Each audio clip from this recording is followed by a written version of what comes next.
Alright, we should be live. So, this is a thing that I do every single time a new Magic the Gathering set comes out that's draftable. I like to go over the three things that most tend to trip up players when a format is new. That once they know they're there, they can plan around and can, better handle them. And that is the instance, the spells with flash, and the wrath effects that are in the set. Um, I always find that these are the three cards that you're winning a game, but you don't know the set very well, and all of a sudden this card comes completely out of left field and ruins you. These are the three card types that are most likely to do that. So we're going to go over each one of them. I've done this a few times. We'll still touch up on how you play around certain cards.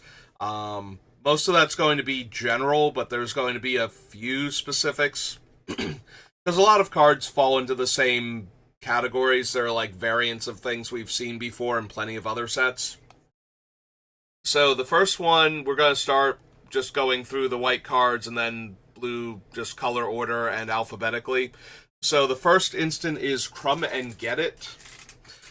So many puns in this set. So it is a 1-mana combat trick in white. It gives +2/+2. It also has the option to gift the opponent a food token. If the gift is given, the creature also gains indestructible until end of turn. So this is one of the more common combat tricks for white, is the 1-mana +2/+2 with some other upside. Sometimes the upside costs an extra mana, and it winds up being a 2-drop card, and those see a lot less play. But 1-mana +2/+2 is already on the cusp of playability, and I think this one's going to show up a bit more than normal, because giving your opponent a food to save the thing that is dealing them so much damage, if they save the right creature, that is probably more than worth giving you 3 extra life that you have to spend mana on top of that in order to actually get the 3 life. There are a few cards that pay off players for having food in black-green, so it's a little more of a cost against those decks, but still. So this is the very basic combat trick in white of being able to buff your guy a little bit and save them from being destroyed by effects, either by giving them indestructible, protection from a color, hexproof. Usually you don't get hexproof in white, but something like that. And this one seems particularly well suited because it's straight up indestructible for 1 mana and a power and toughness boost.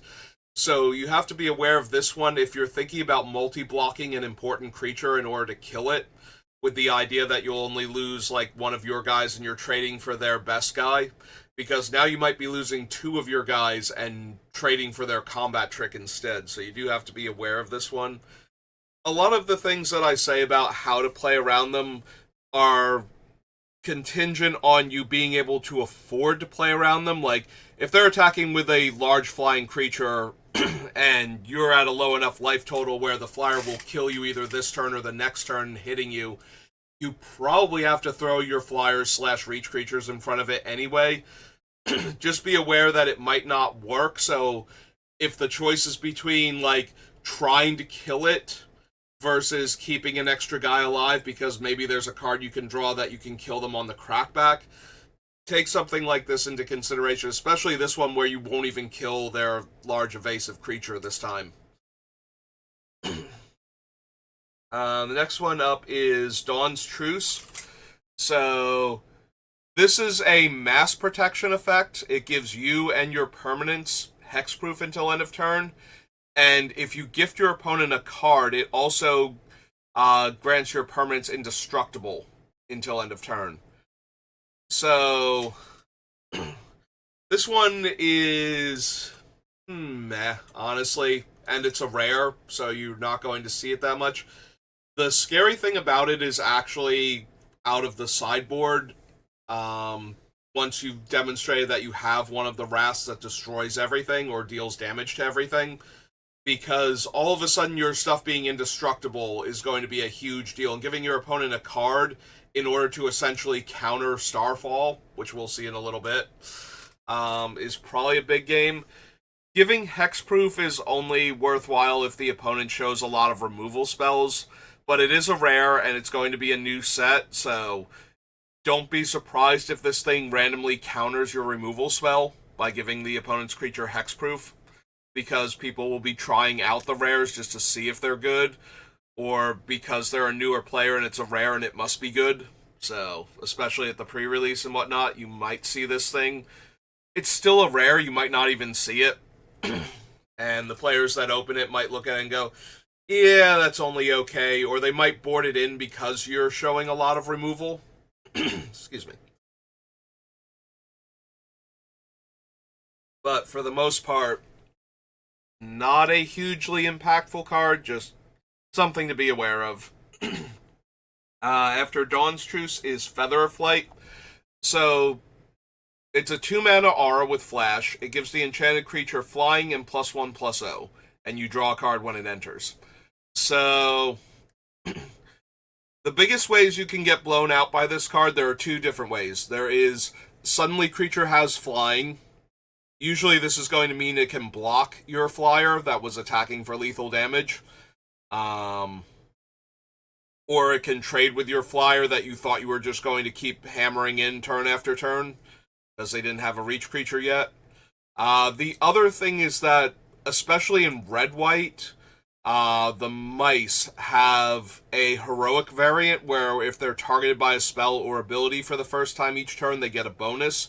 So all of their effects are basically onboard combat tricks with targeted effects like this one and like Crumb and Get It.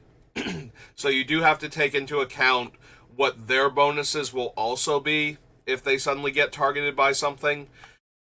If you're using this offensively, though, it's going to be before blocks are declared. So it's not the fact that it has flash. You can't get somebody by having them block with a ground creature and then, oh no, it has flying. Like, that doesn't undo blocking. Very new players might think that that's true, but you usually learn pretty quickly that that is not how tricks like this work. So the sudden flying is usually going to be either end of turn or pre-combat.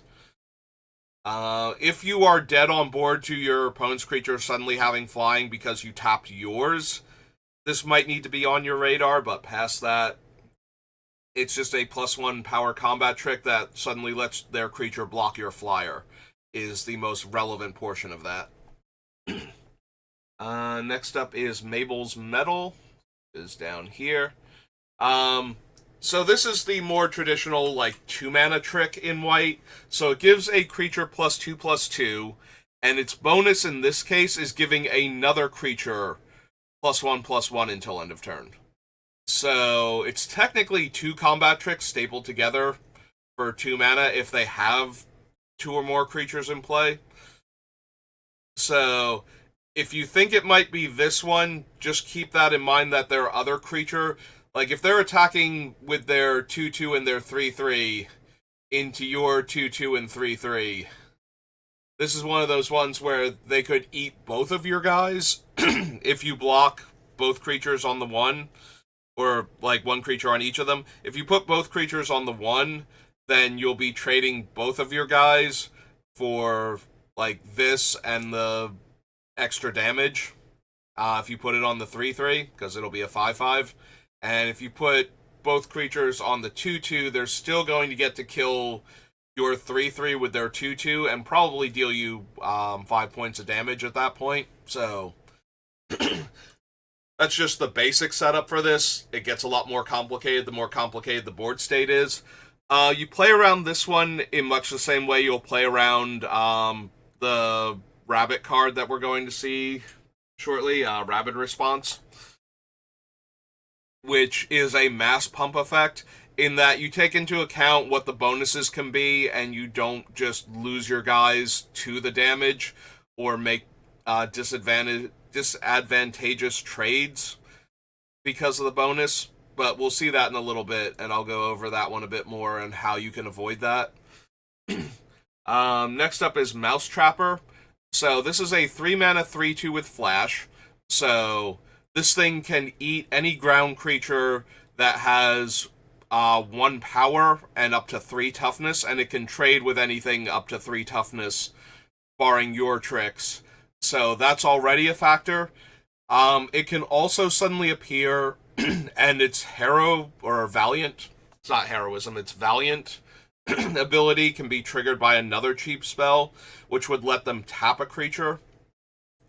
Now, the upside to this is that if they have to tap your creature defensively, you'll know that they're doing it by suddenly having the mouse come down, and then the other spell targets it and taps your guy. So that's not really an ambush. The ambush comes when this thing suddenly comes in, stops some amount of damage, probably lethal damage at that point, or close to it, and before it goes away for trading with your guy, they target it and manage to tap down one of the blockers you thought you had. So this thing's a bit of a headache. It is an uncommon, though, and they do have to have the mana and a second trick or way to target it available in order for that setup to happen. But it is a thing that can happen, where all of a sudden they had an extra blocker, you didn't get through for as much damage, and you lost one of your blockers for a turn randomly on top of all of that. So this one has a lot of potential to stop a bad combat on the opponent's behalf and set up an advantageous counterattack on the next turn. So just be aware of it. A lot of things are just be aware of it. You have to know what your opponent can do. That's why you lose to things like this when you don't know they're in this format. You know, your opponent looks dead on board, and all of a sudden they have an extra blocker, and you've lost potential blockers, like you have an 0-4 or something out, and it's like, okay, they can't even kill me on the crackback, and it's like, no, we're going to stop your attack and take away your blocker, and now have a setup for damage on the next turn. So you just have to know these cards are in the format in order to have any chance of playing around them, if you can. There's a lot of things that I say, like, this is what you have to do to play around it. Sometimes you can't do that, though, because you're just losing the game by playing too defensively or by playing around things they don't currently have. But if you're not aware of them at all, and you could have played around them and still won the game, then you're going to lose to them when they show up. So that's the whole purpose of these videos, is to be aware of what is in the format that could possibly mess you up, so that if you can play around it, you play around it and you don't automatically lose to it just for it existing. Next up is Parting Gust. The puns will not stop with this set. So you exile target non-token creature. You can also gift your opponent a tapped 1/1 fish token. So if you give them the fish token, the card doesn't come back. It just gets exiled. If you didn't give them the fish token, the card then returns to the battlefield under its owner's control, with a +1/+1 counter on it at the beginning of the next end step. So this thing actually has a whole bunch of different modes that it can do. So for 2 white, you can blink one of your non-token creatures and have it come back at the beginning of the next end step with a 1/1 counter on it. So it can dodge removal spells, it can not be in play when a wrath is about to happen, that sort of thing. You can use it to blink one of your opponent's creatures until the next end step. Since it's not your creature, they won't get the 1/1 counter on it when it comes back. And the third mode you can do is that you can target their really good creature, give them a tapped 1/1, and exile their creature forever. So this thing is a removal spell, a way to protect your creatures, and if the fish is going to be an issue later on, or their creature isn't that impressive to begin with, but you need it out of the way to push damage, you can just do that. Most of the time, if you need their creature out of the way, it's probably correct to exile their guy and give them a fish. There is, I think, one instant that can untap a creature, maybe two, so that might be a factor. Giving them the 1/1 fish might be bad for you if you're going to deal lethal damage. We'll double check the green one. I know there is a blue one because it's a reprint that untaps the creature. So in that case, you might not want to give them the fish because they would have a creature they could theoretically untap and use to block if they had one of those spells. But yeah, this thing is really good offensively, really good defensively. So as an offensive spell, it's a removal spell. You can't really play around those, you just have to be aware of them. How your opponent can kill your creature, what removal spells you're worried about, and in this case, which ones are instant speed and can mess up your combat math on top of that. But the fact that this one is also a way to protect their creature from targeted removal, or mass removal for that matter, it doesn't come back until the end of the turn, so it just disappears for a little while, is also a factor. So you're going to see this one a lot in Limited because of that versatility. Alright, so here is Rabid Response. Again, infinite puns. So, creatures you control get +2/+1 until end of turn if you control a rabbit, scry 2. There have been tons of effects like this. The way these play out is your opponent will attack with a large number of creatures. You'll line up your blocks based on the numbers on board, and then they play this, and they tend to kill a lot of your stuff that you weren't expecting to die, and sometimes save their creatures too. So in order to play around a mass pump effect, and this plays into also how you play around the Mabel's card, the +2/+2 to one creature and the +1/+1 to another creature, is you make sure that your most important creatures don't go on creatures that will kill them unless you absolutely have to avoid dying to this effect because of the amount of extra damage they're going to deal to you. So your biggest and strongest creatures should be going on some of their weakest creatures. If you can put a 5/5 on their 2/2, this doesn't kill your 5/5 anymore. But if you put your 5/5 on their 3/3 or their 4/4, then you're going to wind up trading your guy, and if you put it on their 5/5, you're actually going to lose your guy and not kill their guy. And you already kind of want to play around the +2/+2 combat tricks anyway in situations like this, so playing around the +2/+1 to the entire team shouldn't be that much more difficult. But yeah, you line up your blocks so that if their creature suddenly had 2 extra points of power and an extra point of toughness, first of all, you're not dying. Second of all, as many of their creatures are still trading with yours as possible, and you're eating the creatures that you can, and the things that you're losing aren't things that you care about. Like, it might be better to put like your 5/5 on their 2/2 and your 1/1 on their 5/5 in situations like this because of this effect when you're doing mass blocks like that. So that is how you play around the mass pump effect. You try to make sure that as many things as possible are still trades, and that you're not dying to the unblocked creatures suddenly having 2 extra power each. And then past that, you're trying to keep your best guys alive, so that way you still have, resources to work with after they've killed half of your board.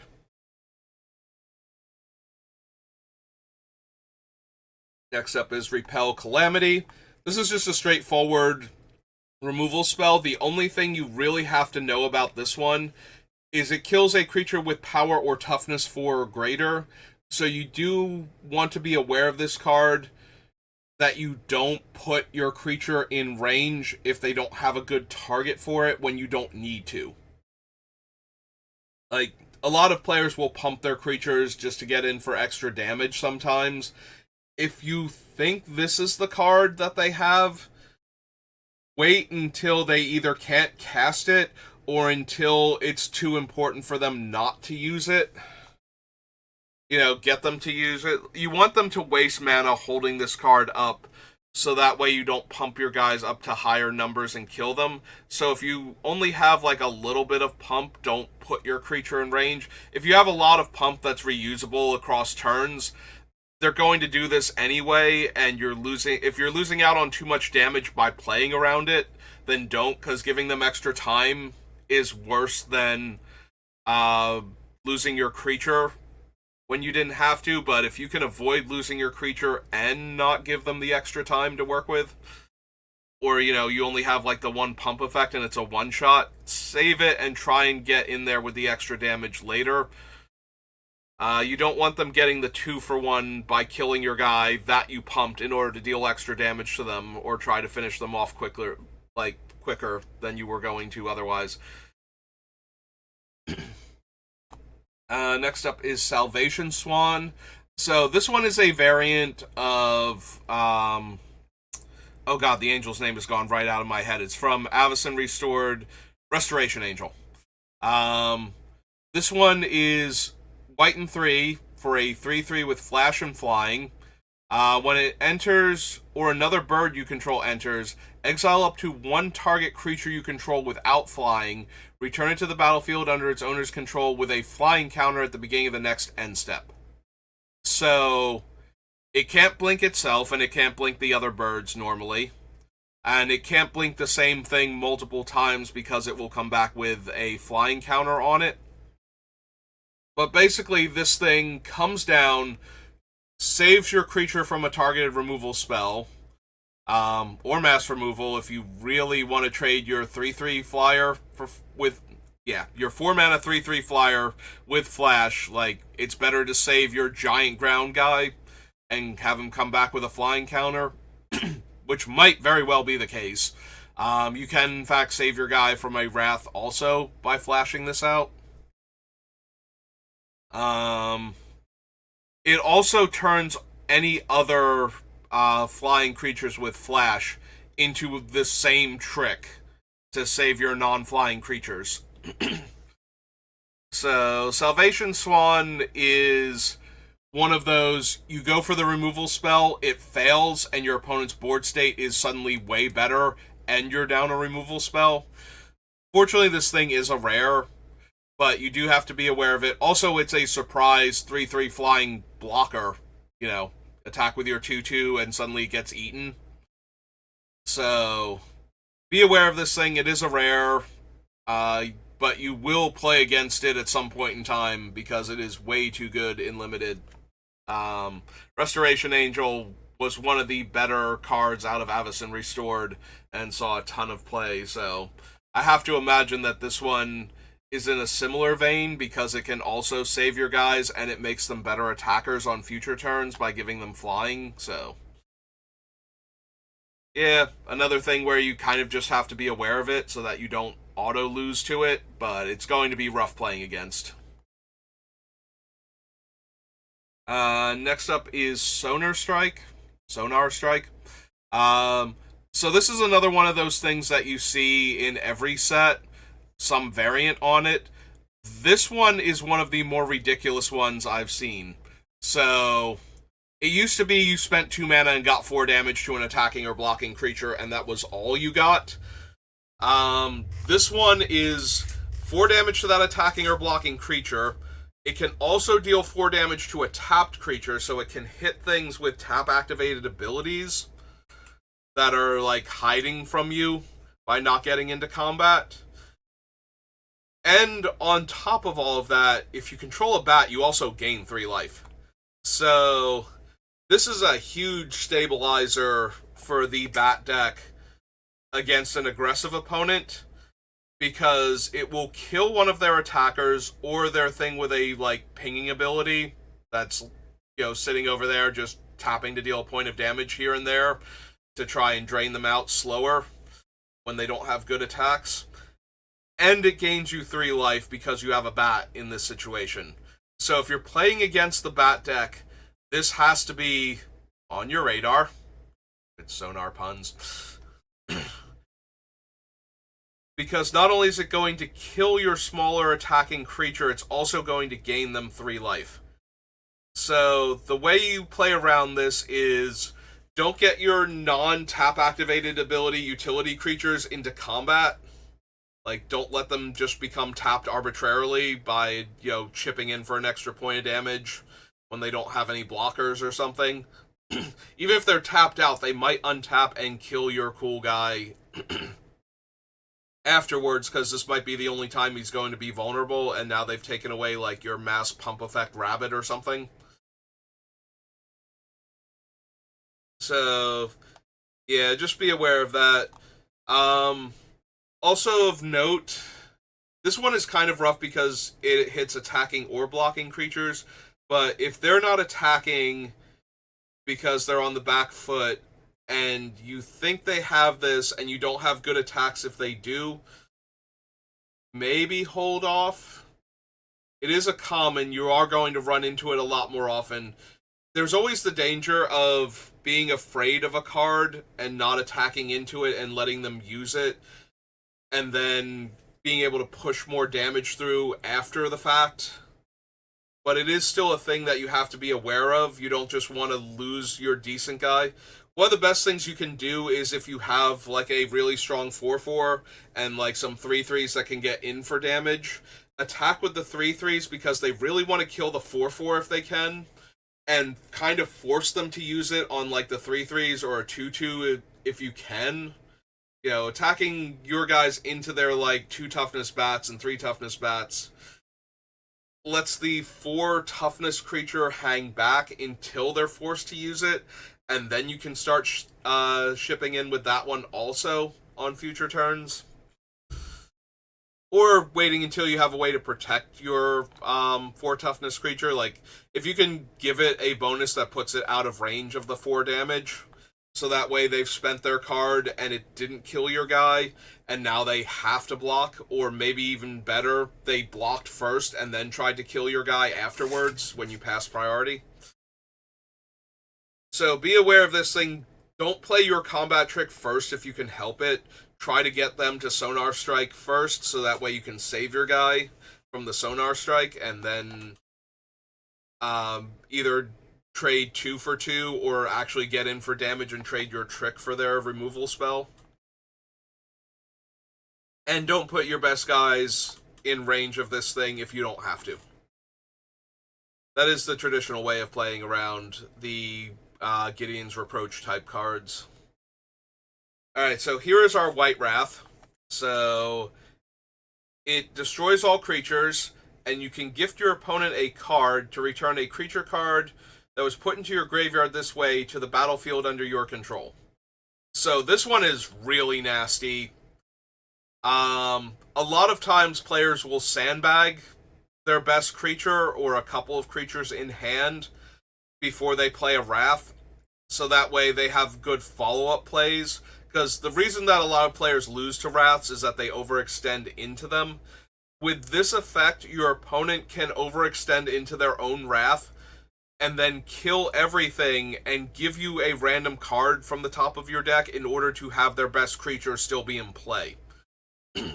And while that is a cost, because you can draw a removal spell, you can draw a better creature, if you draw a worse creature or a land or a combat trick after all your guys are dead, or a removal spell that doesn't deal with their best creature because it doesn't deal enough damage, or it has like some other limitation on it, casting cost, something like that, then the card is well worth the best creature back.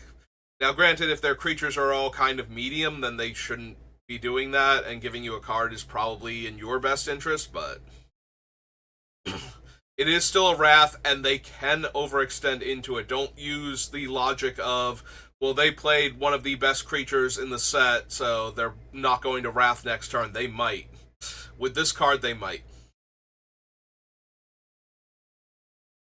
After Starfall is blue cards. Alright, that was the last relevant white card. So for blue, our first card is Dazzling Denial. So counter target spell unless its controller pays 2. If you control a bird, counter that spell unless its controller pays 4 instead. We see this card a lot in Magic.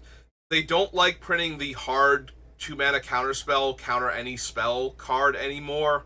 Usually that costs like 3 or more mana anymore, or has an additional cost or drawback to it. What we do see a lot is the mana leak variant, where it counters the spell unless the caster can pay an additional amount of mana. So to play around cards like this, you either have to have the additional mana to be able to spend. So make sure you're aware of this, especially if they have a flyer. If your spell costs 2 mana and you have 5 lands in play your land first. Don't be the person who's like, I play my land afterwards because I don't want them to know that I have lands or something. Yeah, the number of times people have accidentally let their spells get countered by a mana leak effect because they didn't play their land first is ridiculous. So be aware of that and how much you might be required to pay for your spell based on them having a bird versus not having a bird, and whether or not they could play a flash bird also.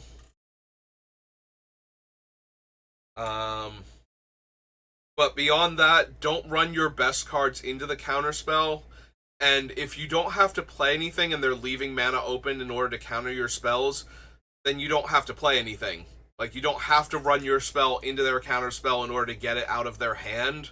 If you make them waste their mana every turn by not casting a spell they can counter, or by not casting good spells, like your best spells, then either they spend their card to get rid of whatever they can, or they just waste their mana each turn where they're not developing out their board as much. You do have to be aware of the other card draw spells in the format that are instant speed, and other ways to develop out the board at instant speed. Because then you're not wasting their mana if they still get to cast something that's relevant.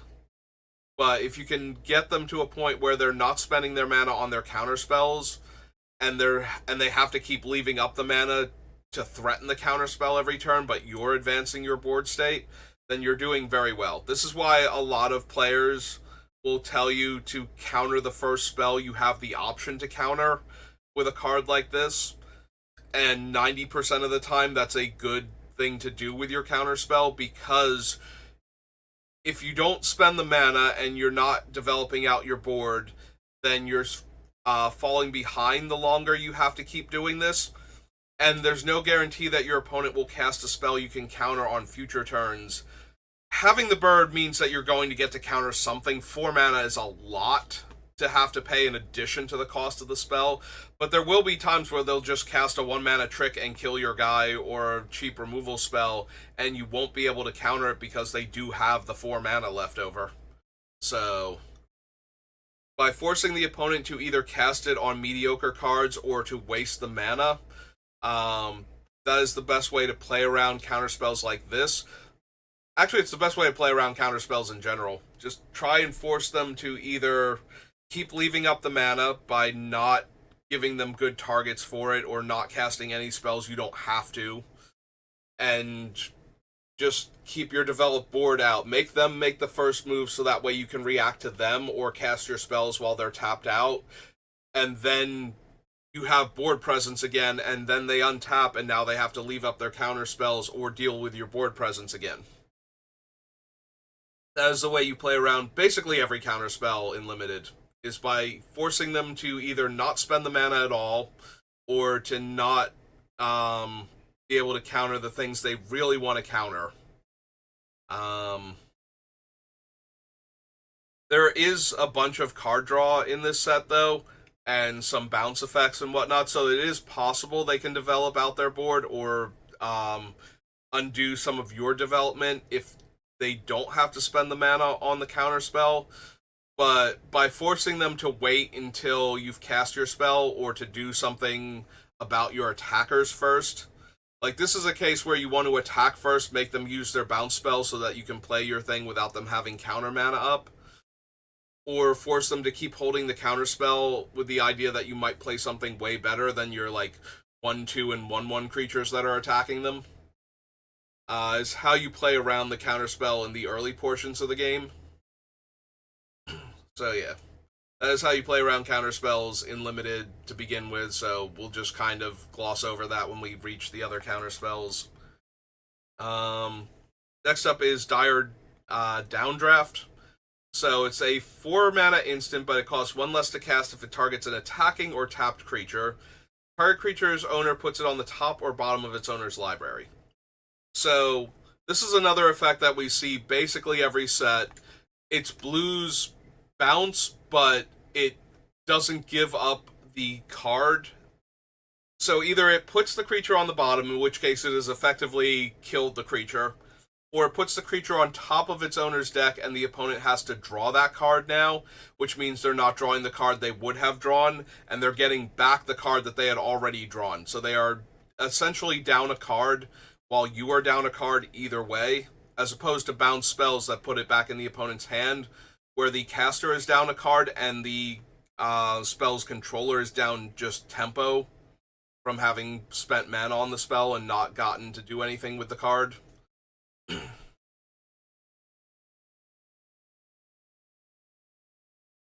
Of note, it does cost less if the creature is attacking or tapped. So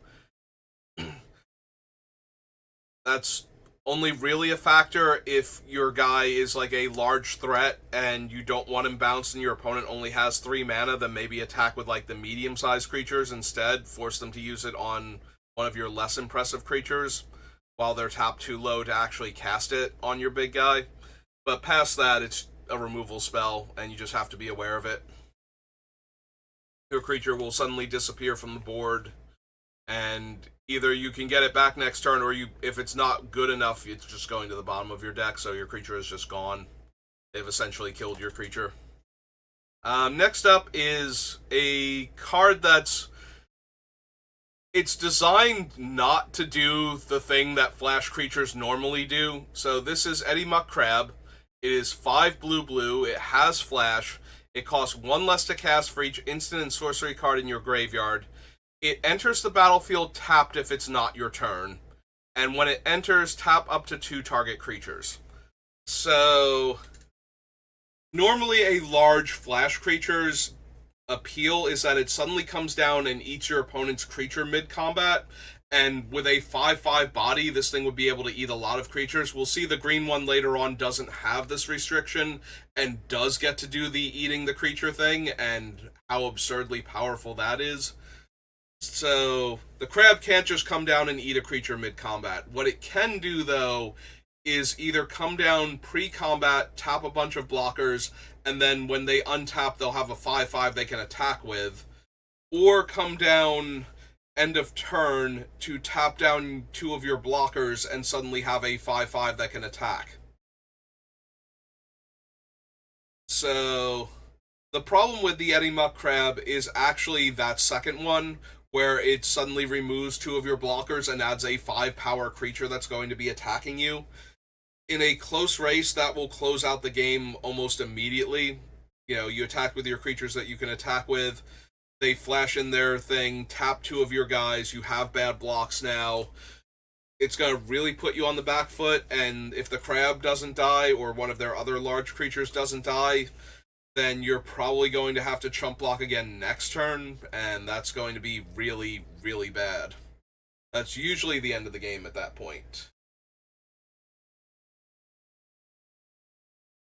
So, yeah, the crab can't ambush creatures, but it can remove blockers and suddenly be a 5/5 that you weren't expecting.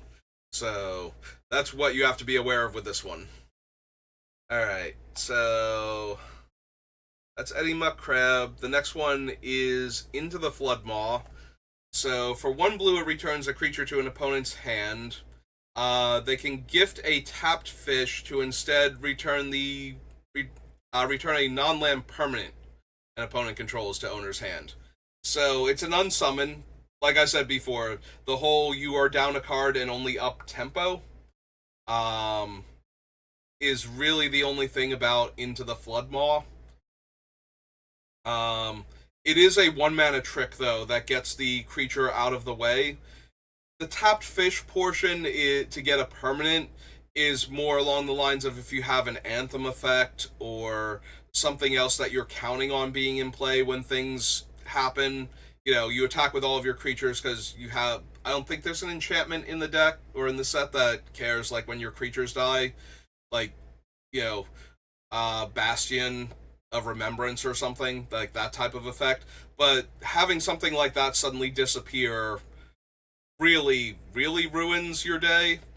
So sometimes that's going to be really relevant. Also, the fact that this is a 1 mana trick that removes an attacker or blocker from the board is going to be a big deal. So, again, it's a removal spell, but it's a tempo one, not an actual hard removal spell. So, just be aware of it. Just be aware that 1 mana does mean one of your creatures could wander off and your lethal attack suddenly isn't. Or that you suddenly will be down a blocker at the end of your turn before they untap. Next up is the Plume Creed, which is... there it is. 2 mana, 2/1, flash flying. When it enters, target creature you control gains hexproof until end of turn.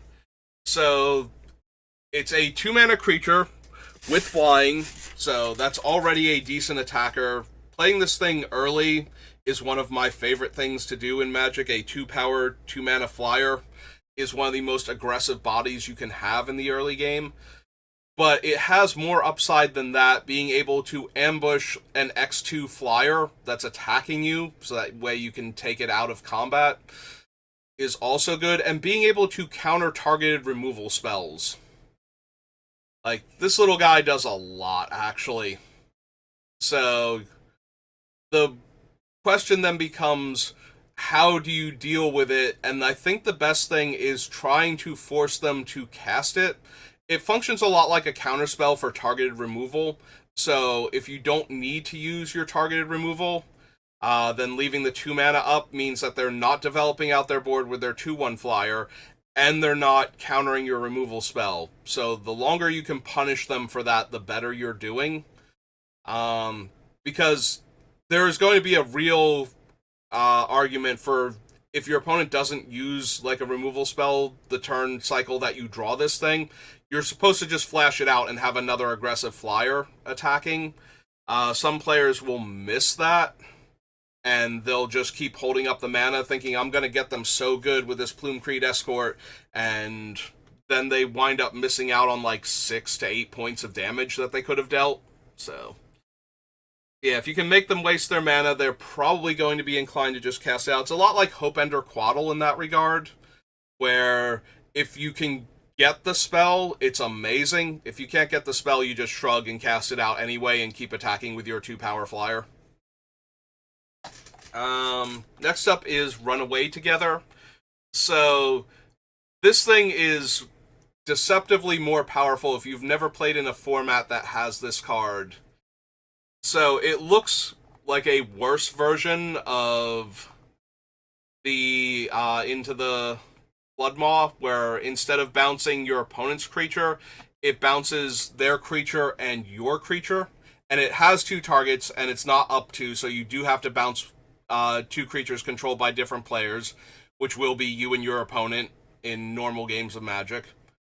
So, the thing with this card, though, is it bounces your opponent's creature back to their hand, so that way it tempos them, but it also bounces yours so you can get comes into play abilities again.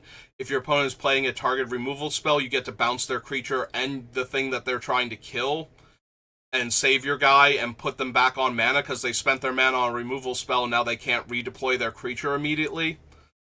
So they take a huge tempo hit in that regard. So be aware of this card. This is another one of those attack first if you can, play removal second, so that way, or on your opponent's turn, so that way you're not losing a huge tempo boost. Make sure you assign blockers first in combat before you try and kill one of their guys in case they want to run away together to remove one of your blockers, plus save their guy. You want to make sure you actually got the block in at least, so that way you don't take extra damage. But yeah, actually way more potent in most scenarios than the Into the Floodmaw. Okay, so Season of Weaving I actually have on the list. Normally a mass bounce spell is just kind of you have to be aware of it and you move on. This one is particularly brutal, though, because it does not return tokens to their owner's hands. Tokens cease to exist when they get bounced, so returning all of them to the owner's hand is essentially killing them. Because it does not bounce tokens, if your opponent has either a blue-green or a blue-white deck, or just a large number of the creatures with offspring, they might actually have enough bodies left behind that this becomes remove all of your opponent's creatures and have a bunch of yours still be in play as the 3 paw symbol. So you have to be aware of this card because it can function as a wrath for non-token creatures and create a opening for your opponent to attack you with all of their token creatures. So if you don't have token creatures and they're amassing a large number of them in blue, this needs to be on your radar, and if you can, you need to kind of force them to get into combat with their tokens before they can cast this. Otherwise, you're just going to lose the game when all of your creatures disappear and most of theirs stay in play. Next up is Shore Up. So this is the trick I was talking about before. It's 1 blue. It gives a creature +1/+1, hexproof, and untaps it. So this is the saves the creature from target removal, creates a surprise blocker, and buffs the creature so it might be able to win combat where it was going to trade instead. Shore Up appeared in, I know, Dominaria or Dominaria United. It was one of the Dominaria sets, and it was decent there because it's a 1-mana trick that saves your guy from removal while also allowing it to do other stuff. So you will see this card from time to time. It is what will stop your removal spell from killing their bomb creature. So just be aware of this one. You're going to see this one, I think, more than the Into the Maw, because it will actually protect their creature, but you'll see both of them from time to time because people will need ways to get a creature out of the way for damage or save their guy from target removal. So alright, next up is Spell Gear. So this is an interesting one. It counters a spell for 4 mana, or it lets you surveil 2, then draw 2. So what I was saying about card draw in the set, this is one of those ideal counter spells, because if your opponent doesn't play into it, doesn't let you counter a spell, you get to scry 2, then draw 2, which is also almost worth 4 mana. Either one of these effects is almost worth 4 mana in the right situation, so the fact that you can do either probably makes it really good. It would probably be too good at 2 blue and 1 if it was cancel, or if it was cancel or divination. If it was counter target spell or draw 2 cards, that would probably be too good. So I do appreciate that you get the surveil at least out of it. So this is the one where if you try and make your opponent waste mana, they can choose to scry 2, draw, or surveil 2, draw 2. The surveil being relevant to the rats and the squirrels if they're playing with either one of them. But yeah, it's a counter spell, so you just don't play into it and hope that they have to use it as a draw spell afterwards. And okay, we got 2 more in blue as I scroll down. So next up is Sugarcoat. So Sugarcoat is a blue removal spell for creatures. The reason why it's worded this way is because once the creature stops being a creature and becomes a food, the aura would fall off of it if it couldn't enchant a food. So it's a 3-mana flash, turns the enchanted creature into a colorless food token and takes away all of its other types and abilities. So it stops being a creature, it can no longer attack or block, it doesn't have any of its activated or triggered abilities or game text of any kind, and it becomes 2 mana tap, sacrifice it to gain 3 life. So the only downside for this card is that green has the forage mechanic, which you can pay for by sacrificing a food. But beyond that, this is a blue removal spell. It turns their creature into a food with no abilities. And it does so at instant speed, so it can remove a creature that would be lethal damage, that suddenly is getting a buff and would eat their guy in combat.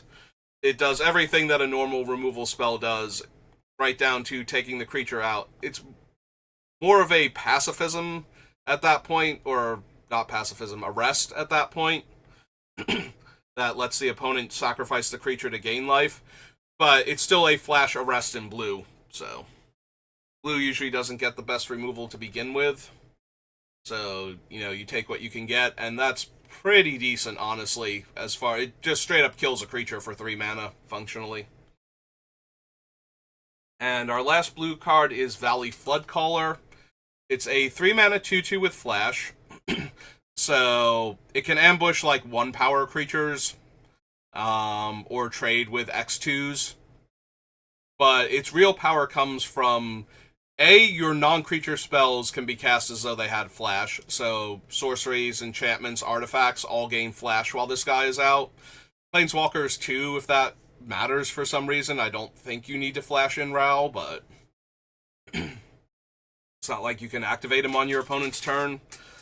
But then you get to the last ability, which is whenever you cast a non-creature spell, there's a cycle of creatures that affect 4 creature types that are allied to the color. So birds are the white-blue, frogs are the green-blue, otters are the red-blue, and rats are the black-blue. Those 4 creatures that you control will get +1/+1 until end of turn and become untapped. So this is where Valley Floodcaller goes from, oh no, it's only a 3 mana 2/2, it's a gray ogre with flash that can, eat my 1/1, oh no, into, no, all of a sudden, all of your creatures are untapped and they can block, and they're all +1/+1, because they're one of these 4 creature types.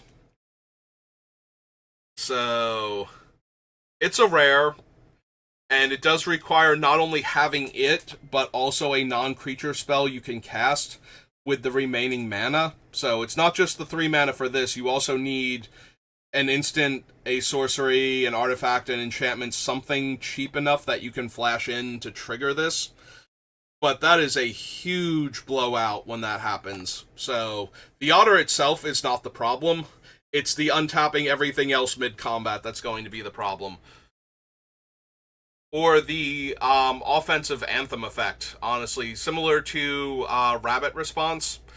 If they can flash this guy in and cast at least 1 other spell, it will untap all their attackers and give them the bonus. And if they can cast multiples, if they have a bunch of cheap cards in their hand, this thing can suddenly be an overrun at instant speed. It's unlikely to happen, but the idea of casting him in 1 spell, if they have like 5 to 6 mana in play, seems very viable. So be aware of this card. As I said before, awareness helps. If you know they can do this potentially, and it's the only thing that's going to kill you here, then maybe don't let it kill you here if you can. If you're not doing the most incredibly bad plays to avoid being killed by this one specific card, whereas you would win the game if it's anything else.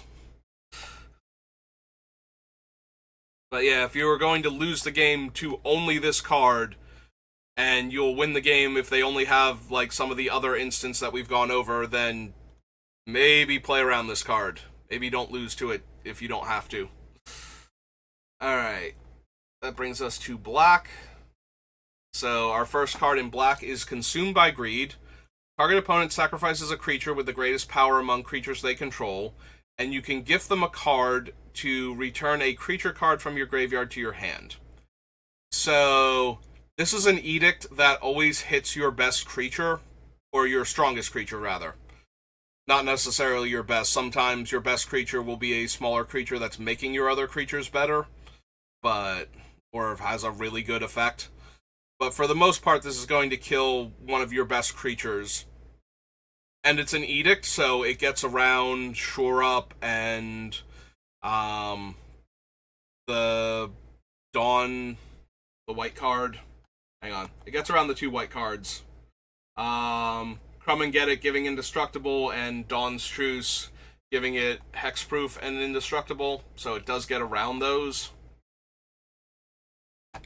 The getting back a creature from their graveyard might be relevant to you if you've tapped out for a big creature and now they kill your best guy, give you a card that you can't use and get back a creature with a strong comes into play effect or continuous effect, that's going to be a problem for you.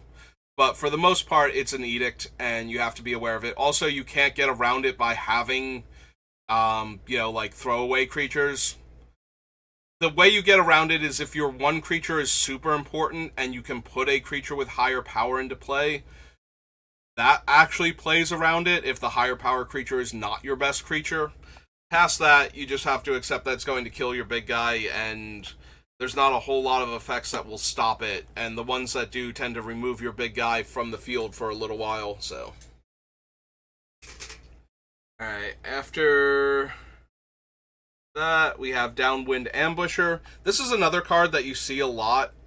But this is the second best one I've seen. The lifelink one is still the best one. It's a 4-mana creature with flash. When it comes into play, it can destroy a creature an opponent controls that was dealt damage this turn. But it has another option where it can just give a creature an opponent controls -1/-1 until end of turn.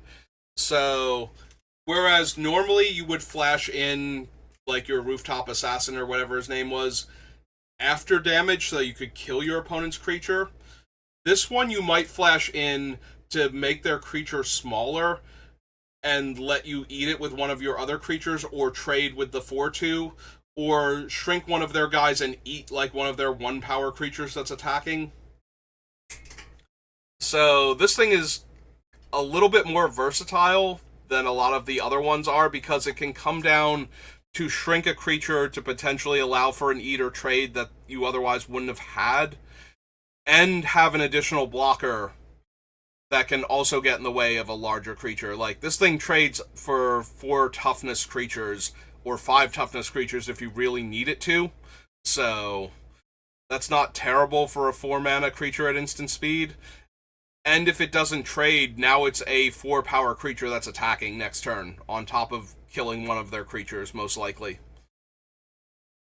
So, the way you play around this is to keep aware that if your creature suddenly got -1/-1, or they suddenly had a 4/2 in play, how bad that would be, and to react accordingly, so that you don't run your 5/5 into their 4/2 and lose your 4/2, or worse, your 5/5 into their 5/5, lose your 5/5, they keep theirs, and now they have a 4/2 creature in play.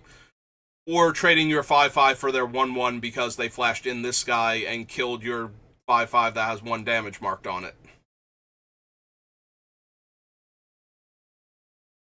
So yeah, those are all of the ways that you can lose your creature to this thing, so be aware of those, and if any of them are the worst case scenario, and you're going to lose the game to that, again, holding up 4 mana is a lot of mana. If you can make them waste that mana every turn by not developing out their board and just playing your lands and maybe playing some other creatures, then eventually they're going to have to cast this thing just to put the body on the table. So that is the way that you play around it. It helps if you don't have a 1 toughness creature for it to kill on top of that. But again, just be aware of it and you'll be able to deal with it better than you could if you did not know it was coming. Next up is Early Winter. This is the expensive kill any creature removal spell in black. For 5 mana at instant speed, it exiles target creature. It can also force an opponent to choose and exile one of their own enchantments. So effectively edicts enchantments for the opponent, but the enchantment gets exiled instead. Playing around a removal spell that kills any creature is difficult. If you have ways to protect it, you have them in your deck anyway, and you're planning on using them, so it doesn't matter which removal spell it is or how much it costs.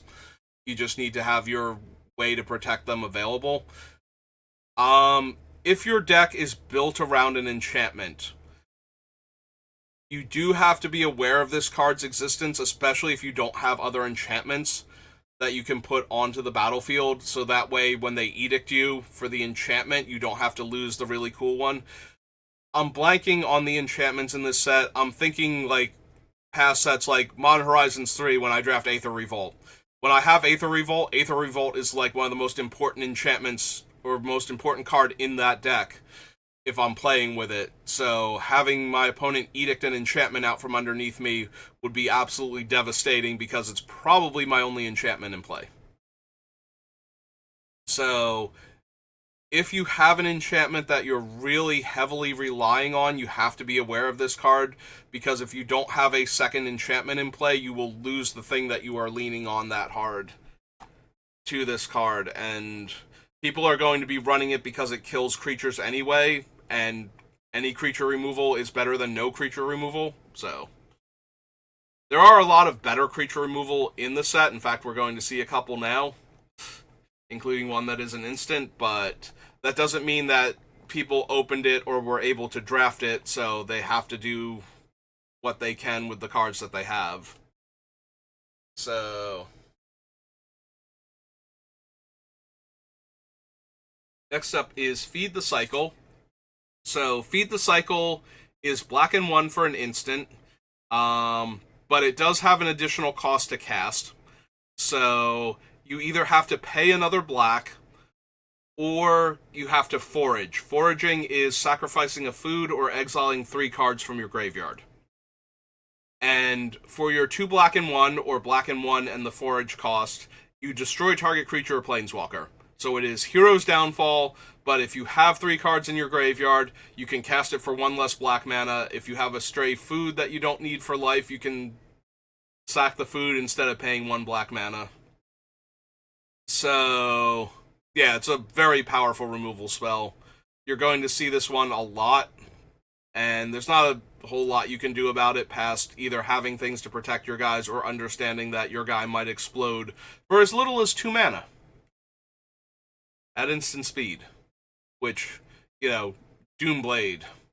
Dies to Doomblade is about to be a thing again. Right, Fel? Which is a Doomblade that's sorcery speed and doesn't care what color the creature is. Alright, next is Hazel's Nocturne. So, this is kind of a weird one. It's black and 3 for an instant. You return up to 2 target creature cards from your graveyard to your hand. Each opponent loses 2 life and you gain 2 life. Your opponent suddenly being able to return 2 creatures to their hand for 4 mana. You need to know that this exists, so that way you know what's giving them priority if it's not a removal spell. But for the most part, the only way this thing suddenly becomes super relevant is if you are very low on life, and your opponent kills you in response to you gaining life by making you lose 2 first. So this is one of those cards I don't expect to see it that much. Spending 4 mana to get back 2 creatures and not affect the board and just gaining 2 life by draining from the opponent is usually not a big deal. But when it does happen, it probably will be at the time, so. Or your opponent's just going to die. Either they spent their entire turn draining you 2 and getting back creatures they can't cast yet, or this thing has saved them. And I don't think there's a whole lot of in-between for that card, so after the first couple weeks, unless the format is super grindy, I don't expect to see this card, but you will see it in the pre-release, so just be aware that you might lose 2 life at instant speed for 4 mana, and that might be how your opponent can finish you off if you're not careful. It is that extra 2 points of reach damage that gets through. That's the problem. We started calling creatures that can block flyers reach, and it used to be back in the day saying your deck had reach meant it could kill your opponent with direct damage or life loss after they had stabilized. Like, it gives you that extra bit of reach to finish the game. And so the redundance, or the overlap between the 2 words gets a little confusing when I use old terminology like that. After Nocturne, we have Nocturnal Hunger. So, destroy target creature, and you can gift your opponent a food. If you don't gift them the food, you lose 2 life. Excuse me, I've been talking way too much, and drinking the water isn't even helping as much as I had hoped. So, another removal spell, this one at 3 mana all the time. Kills your opponent's creature dead, and either the caster is losing 2 life or they're giving the other player a food. It's a removal spell. It's yet another removal spell. There are a lot of just kill a creature removal spells in this set. So, like, they all have different weird things going on with them. Obviously, the uncommon one that's a hero's downfall that can be cheaper is incredibly strong, but that doesn't mean that all of them won't see play, and you will play against any one of them at any given point in time, so as long as your opponent has black. Speaking of removal spells, Savor. Savor is black and 1 for an instant, target creature gets -2/-2, and you create a food token. So, gets extra value in the Squirrel deck. The Squirrel deck desperately wants these to kill cheap, efficient creatures, but every black deck will run these, so you will get hit by this. It's a removal spell that gives -2/-2. Because it's a negative power and toughness effect, you do need to be aware of when it might step in to kill a creature mid-combat, where either your guy was going to eat their creature or it was going to be a trade. It does function as a combat trick in that regard also, to kill a better creature. But for the most part, it's just going to be eating cheap utility creatures and giving your opponent food. Or stopping your aggro plan and giving them resources. Next up is another card that keeps getting reprinted in different variations. So this time it is Scales of Shale. It's black and 2. Target creature gets +2/+0, lifelink, and indestructible until end of turn. It also costs 1 less for each lizard you control. So if your opponent is on the lizard deck, this thing can cast for a single black, give their creature +2 power to win combat with your creature, give them a bunch of life because they're getting 2 extra power out of it for the lifelink, and make sure their creature survives so it doesn't matter that it's not giving toughness. So out of the lizard deck, this is a 1-mana trick that eats your guy in combat, gives your opponent a bunch of life, and leaves them with their lizard. Also, it makes their creature immune to destroy effects until end of turn, so removal spells that would kill their guy also don't work, and now your attacks might be terrible, because now they have a large indestructible lifelink creature in your way. So, ideally, to play around this, you want to be trading guys for this one, so that way when they save their guy, like, if they save their X2 by giving this +2 power, then it doesn't matter that you lost your 2/3 or something to it, whereas if you lost your 4/4 to it, that's a lot more painful. Past that, though, playing around this thing is playing around any other combat trick. Just be aware of it, and that it will definitely save their creature, even if it doesn't kill yours. Next up is Season of Loss. So, this one's not a true Wrath, but it's close enough. Making everybody sacrifice 5 creatures is a lot of creatures.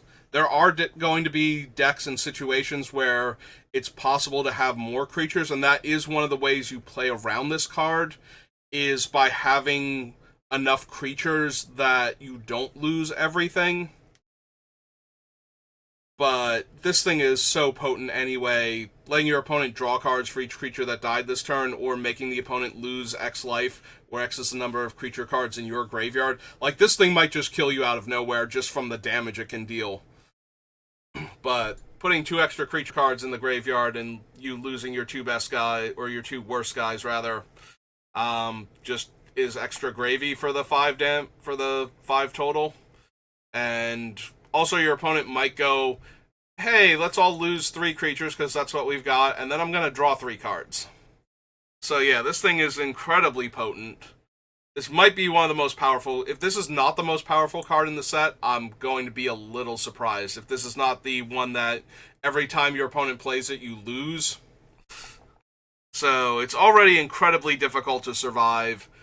Playing around it means having enough creatures that if they need to kill all of your stuff, they can't do the other modes. And hopefully you have enough creatures where you still keep your best one afterwards, but that's asking an awful lot. It's very difficult to maneuver into that position and to have enough control over the situation that you can do that. without your opponent still just killing most of your stuff for one card and possibly crawling their way back into the game after that. So yeah, I think Season of Loss is this is my front runner for best card in the set, and is incredibly potent and very difficult to play around. Even if you are playing around it, you might still die to its other variations. Like, it doesn't have to kill all of your creatures in order to kill you, so... Alright, that brings us to red with Blooming Blast. So, Blooming Blast is red and 1. It deals 2 damage to target creature, and you can gift your opponent a treasure to deal 3 damage to that creature's controller. So, this is the cheap burn spell that kills your little utility creature or finishes off your mid-sized creature in combat, but they can also give you a treasure in order to deal you 3.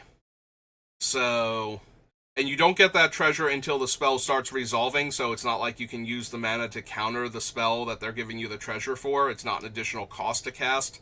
It's, you choose if you're going to do it when you cast it, and then you actually do it during the resolution of the spell.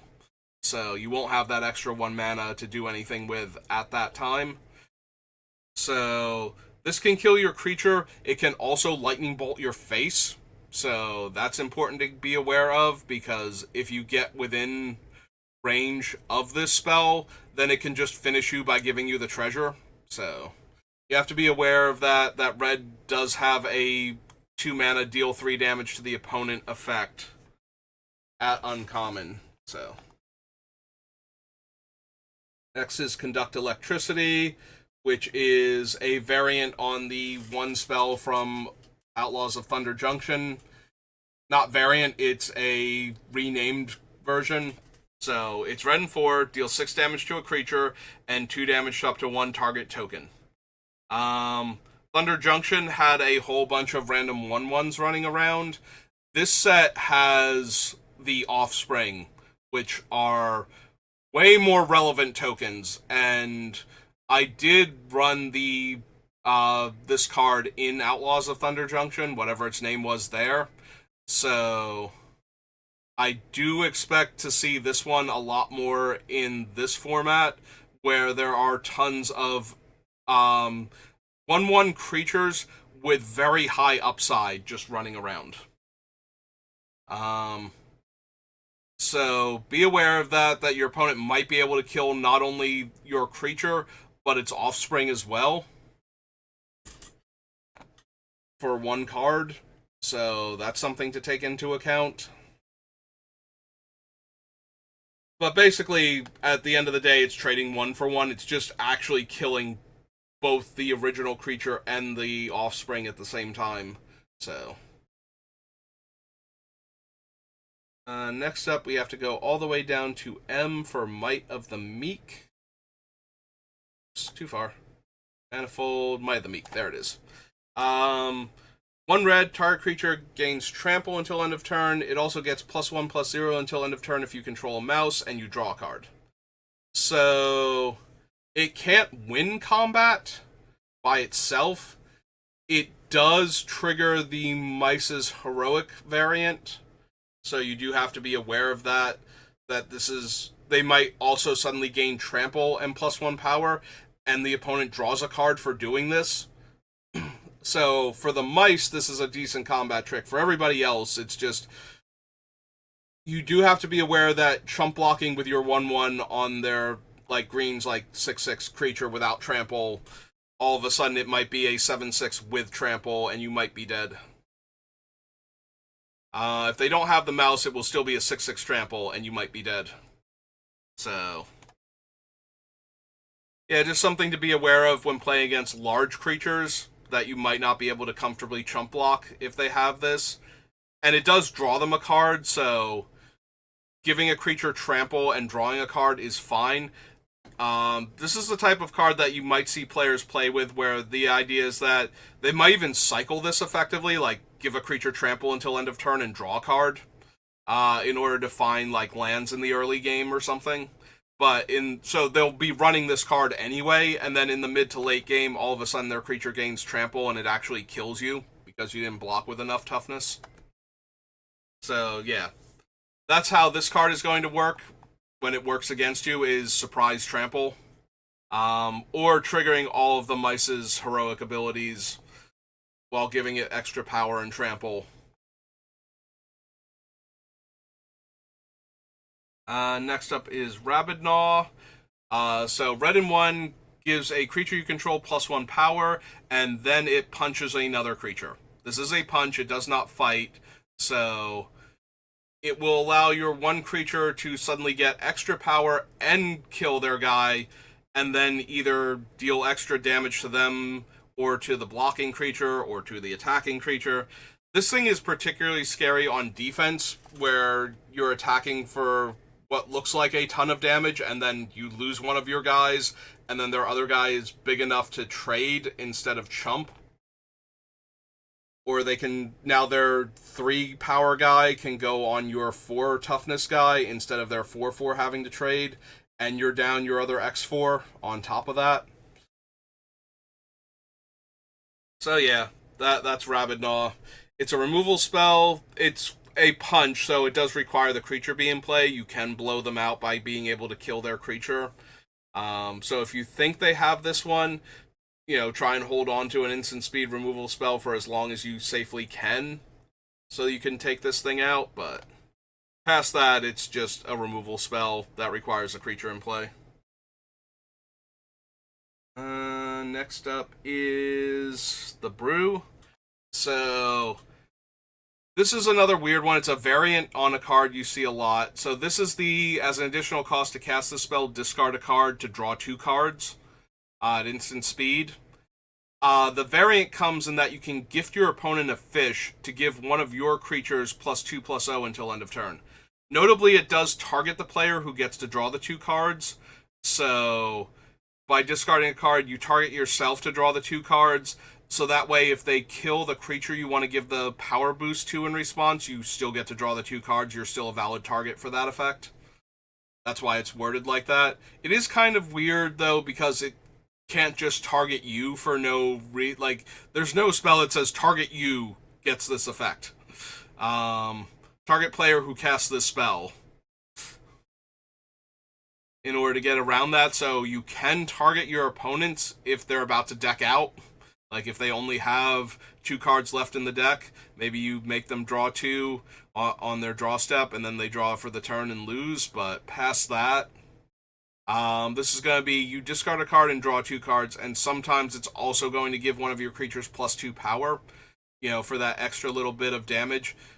Most of the time, I foresee this being the opponent either attacking into you with things they don't mind trading, with the idea that they'll get an extra 2 points of damage through if you don't block, or attacking in with a creature that could trade with your guy because they need to draw cards anyway, and this way, if you do block, they get to give the power boost to it and trade with your guy, and if you don't block, they get to hit you for 2 extra damage and try and find the cards they're looking for.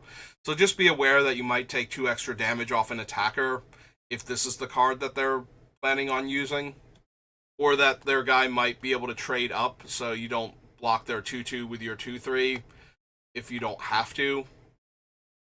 Or, I guess the 2/3 isn't that bad, so you don't want to block with your 4/4 on their 2/2, thinking you're going to eat it, only for them to discard a land, draw 2 cards, and kill your 4 toughness creature all in one go. Trading the 2/3 for their 2/2, and, it's their trick, but at the same time, they're getting to draw cards off of it, so it's not like you're actually getting a 2-for-1 there. Alright, next is Take Out the Trash. So red and 1 deals 3 damage to target creature or planeswalker. If you control a raccoon, you may discard a card and draw a card. So it's a 2-mana instant speed strangle. That if your opponent has a raccoon, they also get a rummage. So again, just efficient creature kill spell that can also hit Ral. Typical red removal spell. Then we come to Valley Rally. So, creatures you control get +2/+0 until end of turn, and you can gift your opponent a food to give one of your creatures first strike until end of turn. So, you play around this one by playing around Rabbit Response. It's the same thing. It's just now they don't get toughness. It's that one of their creatures will gain first strike if they want to gift you a food. Which they might not because they're trying to kill you here, but if you have set up the blocks properly, they probably need to gift you the food to make sure one of their creatures survives that wasn't going to, in order to have a creature next turn to attack you with. Or, anything that will survive in order to block now that you didn't just get completely erased by this card. But yeah, it's the same thing as Rabbit Response. And our last red card is Wildfire Howl. This is 2 red and 1 for a sorcery that deals 2 damage to each creature, and you can gift your opponent a card to have this deal an additional 1 damage to any target. So, it deals 2 damage to each creature, and if you gift a card, it does an extra 1 point of damage to 1 target. So, it can poke your opponent in the face for 1 point of damage, which might finish them off, in which case giving them the card is A-okay. I approve of this message. Past that, though, or killing... The problem is killing their 3 toughness creature is probably not worth a card unless it really is, in which case it's an option you have. But yeah, this is the opponent's going to kill all of your 1 and 2 toughness creatures. So, just be aware of that. Also, they can upgrade this by attacking with all of their stuff that's going to die anyway, with the idea that anything you block with like a 3 toughness creature is now also going to get swept away, and they don't have to give you the card to do that. So, if they're attacking like they're about to cast a Wrath and they're in red, it's actually this thing. So, be aware of it and try and keep your, 3 or 4 toughness creature out of combat, so it doesn't wind up getting killed by the extra damage afterwards. Alright, that brings us to green. Green has a handful of instants that don't actually impact anything. These are just the cards that are holding priority for your opponent if you're trying to figure out what they have on Arena. So the first one is Cash Grab. We are back deep in the puns now. So, for green and 1, you mill 4 cards. You can put a permanent card from among those cards that were milled into your hand. If you control a squirrel or return to squirrel this way, you also create a food token. So the big thing about this one is that it might give your opponent a food that they can sacrifice if the race is really close for damage. Past that, this thing doesn't really affect combat or have any other way to blow you out in the middle of casting your spells or trying to attack or trying to block. So, that is the only thing it can do, is suddenly give your opponent some extra life for essentially 4 mana. But sometimes that is enough, and if they are already running this card to try and get the whole, you look at X number of cards and get a card of this type to your hand, that this thing functionally does, while putting cards into their graveyard. That's the other thing. The Squirrel deck wants food and cards in graveyard anyway, so you will encounter this card in the Squirrel's deck, because it's helping them set up. So that's where this thing is coming from, and why you need to be aware of it. Because if you're about to attack for lethal and 3 life changes that, you kind of need to know that this is a card they could have.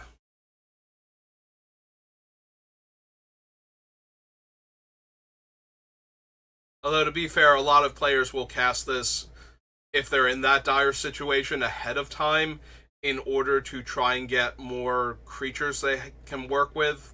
Something else to put on the board to block your guys, in addition to maybe getting a food and being able to gain some life. So, but yeah, it is possible that if they weren't expecting to take lethal and now you're threatening lethal, they can cast this, potentially get a food, and gain 3 life. Next up is the Gale Moose. So this is the one that will come down out of nowhere and eat your best creature. This is a 6 mana 6/6 with Flash. It also has Vigilance, Reach, and Trample. This thing is a house. It comes down. It's a house. It falls on your Wicked Witch and kills her, and then it just keeps rumbling. Like, your opponent is going to have a very hard time if they don't have target removal getting around this creature. It's Vigilance and Reach, so flyers aren't getting by it, and it is back to block while still attacking as a 6/6 trample every turn. So this thing is incredibly hard to race. But yeah, this has to be on your radar. When your opponent passes with 6 mana, you need to know that this is going to come down and eat one of your guys if you attack into it. Fortunately, though, they will cast it if you don't attack into them, because a 6/6 Reach, Trample, Vigilance creature, it is still going to be the biggest thing on the board a lot of the time. Next up is High Stride. Okay, it does untap. So this is 1 green for an instant. It gives +1/+3 and Reach to a creature and untaps it. So this is the other way to untap a creature all of a sudden. It also makes the creature very good at blocking flyers. It's okay. A lot of the time this is going to languish in people's sideboards in best of 1, but it's not unplayable, and there are 2 species that are entirely made of flyers. So if bats, birds, or bat birds becomes the main deck that is winning all of the matches, you can expect to see this out of the main deck in best of 1 all of the time, just because it gives green another way to interact with a flying creature. But be aware of this as the 1 mana trick that's going to save their creature from damage-based removal, from -X/-X effects, from killing a tapped creature. You know, if the creature's no longer tapped and it wasn't attacking or blocking, now it's saved from the 4 damage effect on 2 fronts.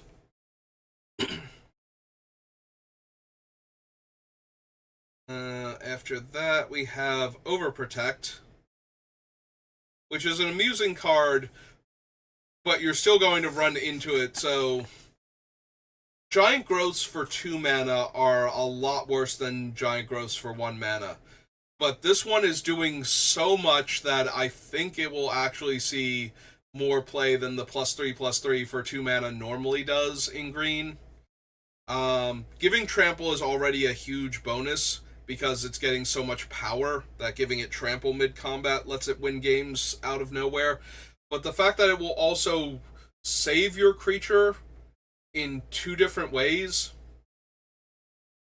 so that most of the stuff that would have killed it doesn't anymore, means that you can go from bad blocks for your opponent to them killing your guy to saving your guy and giving your guy Trample,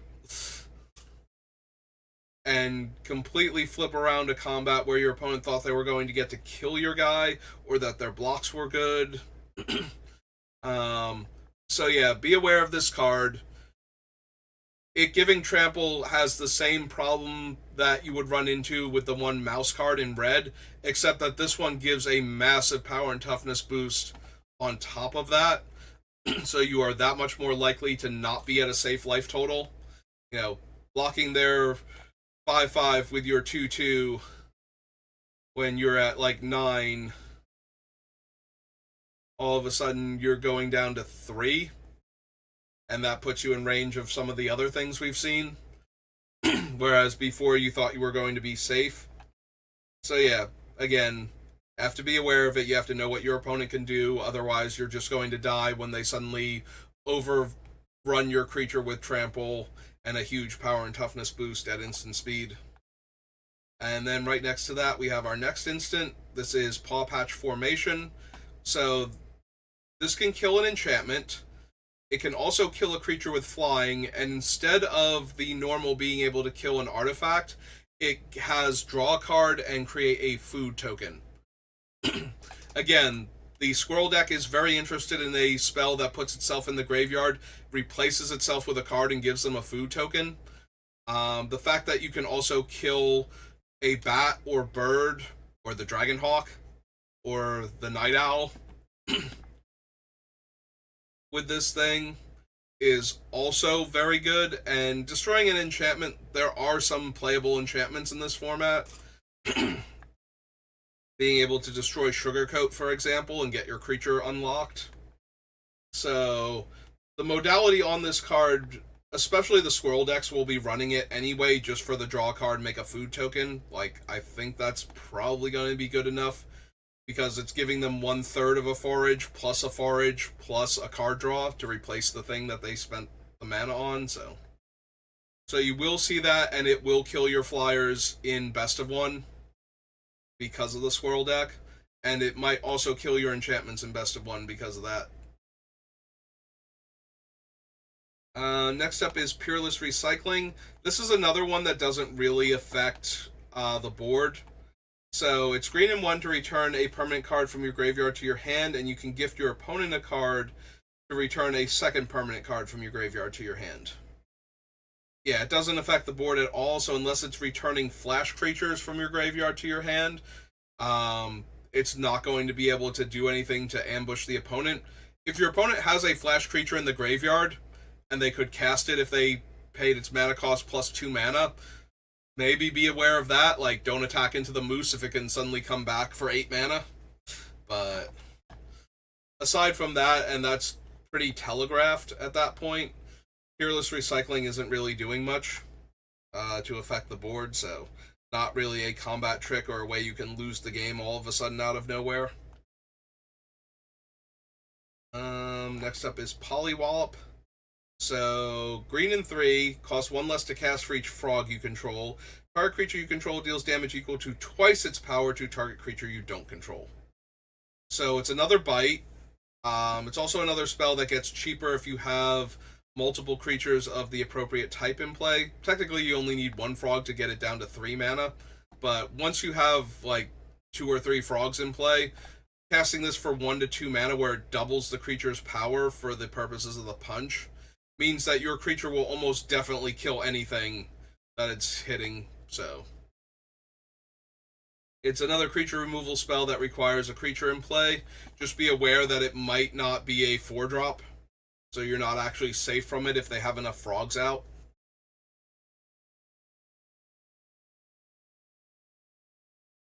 And fortunately for my voice, as it's starting to crack and my throat is pretty sore from talking non-stop for an hour and a half straight, that is actually the last flashcard instant, I believe. We're going to double check all these creatures down here, because none of them had flash when I was looking at it, and all of them were creatures. So, or I'm sorry, there's 1 enchantment. But yeah, I don't remember seeing any multicolored instants either. So we're just going to triple check that. And yeah, there's 1 enchantment and the rest are all creatures. So, and there are no flash artifacts that can come out of nowhere and kill your stuff. So yeah, that's gonna do it for my set review. Don't really review all of the cards, but it does really help to know what your opponent can do. Because if you play around the cards when you can, you win those games, but if you don't know they exist, you can't play around them properly. So, like, you can play around the opponent potentially having a +2/+2 trick, but if you don't know it can also give another creature +1/+1 for a single card, you might still lose out on that combat, despite your best efforts. So, even though you can know that there are cards of that type most likely in the set, because there are almost always a card that does X, does Y. You know, we talked about how the 1 card is a better Gideon's Reproach, or how the 1 card is an unsummon. You're always running into cards like that in any limited format, but knowing what their actual costs are and what other effects they can do helps a lot to know what your opponent can do at any given point in time, so that way you can best play around it. So I hope that helps you at the pre-release. There's a lot of set reviews where people are trying to gauge the power level of cards, and obviously more experienced players are going to get most of the cards right. But there are still going to be cards that they misevaluate from time to time, and So having the, like the rankings for the cards and everything is helpful, but I think knowing what your opponent can do to mess you up is possibly more helpful. And it doesn't matter if the cards are good or not. If your opponent tries them out in the deck, you need to know that they're a potential thing that the opponent could be doing, especially at a pre-release or in the first couple weeks of draft, because everybody is still going to be feeling out the set. And even though they have set reviews that give them like a letter or number grade on a scale so that you know which cards are probably going to be better, and I'm still going to watch reviews like that, and I encourage you to do so also. Um, it still helps to know what your opponent can do, because people are going to try out these cards, and if you get blindsided by one of them, you're going to lose a game that you didn't have to lose if you just knew it was a possibility.